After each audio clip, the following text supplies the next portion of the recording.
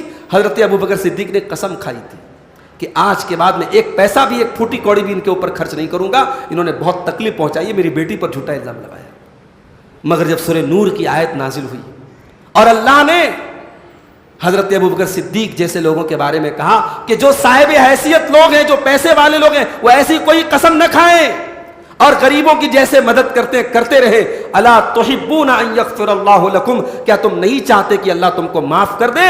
تو ابوبکر صدیق رونے لگتے ہیں اور کہتے ہیں کہ اے اللہ میں چاہتا ہوں کہ تم مجھے معاف کر دے۔ اور اس کے بعد جو مہینے کا راشن وہ پہنچاتے تھے حضرت مصطح کے گھر، وہ ایز اٹ از پھر سے پہنچانے لگے۔ اس سے یہ سمجھ میں آتا ہے کہ جب انسان غریبوں کی مدد کرے، اللہ کی راہ میں کچھ خرچ کرے، تو اس کی نیت کتنی صاف ہونی چاہیے۔ اللہ کے نیک بندے کہتے ہیں لا نرید منکم جزاء ولا شکورا، ہمیں کوئی شکریہ نہیں چاہیے، ہمیں کوئی بدلہ نہیں چاہیے۔ انا نخاف من ربنا یوما عبوسا قمطریرا، ہم تو اللہ تعالیٰ کے عذاب سے ڈرتے ہیں، ہم تو قیامت کے دن سے ڈرتے ہیں جو بڑا سخت دن ہوگا، اس لیے ہم تمہاری مدد کر رہے ہیں۔ تو وہ جو ایک کہاوت ہے نا، نیکی کر دریا میں ڈال، اس کا مطلب یہی ہے نیکی کرو بھول جاؤ، نیکی کر کے اللہ کے پاس اس کا ریوارڈ حاصل کرو. لیکن آج کل کا دور الٹا ہو گیا ہے. آج کل نیکی کر کے پہلے فیس بک پہ ڈالا جاتا ہے, نیکی کر کے پہلے اسٹیٹس لگایا جاتا ہے, نیکی کر کے پہلے اخبار میں چھپوایا جاتا ہے. تو آج کا دور بدل گیا. آج کا دور کیا ہو گیا؟ نیکی کر اسٹیٹس پہ ڈال, نیکی کر فیس بک پہ ڈال, نیکی کر واٹس ایپ پہ ڈال, نیکی کر انسٹاگرام پہ ڈال, نیکی کر خود پرچار کر. یہ دور وہ ہو گیا ہے میرے بھائی. تو وہ اصول آج بھی یاد رکھیں, نیکی کر دریا میں ڈال, نیکی کر کے اللہ سے اس کے ریوارڈ کی تمنا اور آرزو کیجیے.